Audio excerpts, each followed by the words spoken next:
નમસ્કાર. મહત્વના સમાચારો પર એક નજર. આણંદના પૂર્વ પટ્ટી વિસ્તારમાં વીજ પ્રવાહ ડૂલ થતા રહીશોની MGVCL કચેરી ખાતે રજૂઆત. તારાપુર બગોદરા હાઈવે પર ટ્રક અને છોટા હાથી વચ્ચેના ગંભીર અકસ્માતમાં 4ના મોત. ગુજસેલ અને સ્કૂલોને બોમ્બની ધમકી આપનાર માસ્ટરમાઇન્ડ ઝડપાયો. અમદાવાદ એરપોર્ટનો જ ઇવેન્ટ મેનેજર નીકળ્યો આરોપી. વડોદરાના ગોત્રીમાં પાણીની લાઇનમાં ભંગાણ થતાં ચોમાસા જેવી સ્થિતિ. હજારો લીટર પાણી વેડફાયું. ગુજરાતમાં આગામી 4 દિવસ 45 ડિગ્રી સાથે આકરી હીટવેવની આગાહી. કચ્છ, સુરેન્દ્રનગરમાં ઓરેન્જ એલર્ટ જાહેર. વાંકાનેરના વિનયગઢમાં 24 કલાકમાં ખનીજ માફિયાઓ પર 2 મોટા દરોડા, 3.4 કરોડનો મુદ્દામાલ જપ્ત. ગુજરાતમાં 23,934 લોકોના આકસ્મિક મોત. NCRBના રિપોર્ટમાં ચોંકાવનારા આંકડા આવ્યા સામે.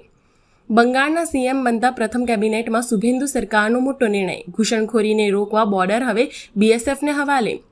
રાજસ્થાનનું બાડમેર સૌથી ગરમ શહેર. 46.8 ડિગ્રી સેલ્સિયસ તાપમાન. દેશના 9 શહેરોમાં પારો 44 ડિગ્રી સેલ્સિયસ પાર. 4 ધામના યાત્રાળુઓને 2 દિવસ યાત્રા ટાળવા અપીલ. નીટ UG 2026 પેપર લીકનો મોટો ખુલાસો. વાયરલ પેપરના 140 પ્રશ્નો અસલી પરીક્ષામાં બેઠા પૂછાયા. 600 માર્ક્સનું જોખમ.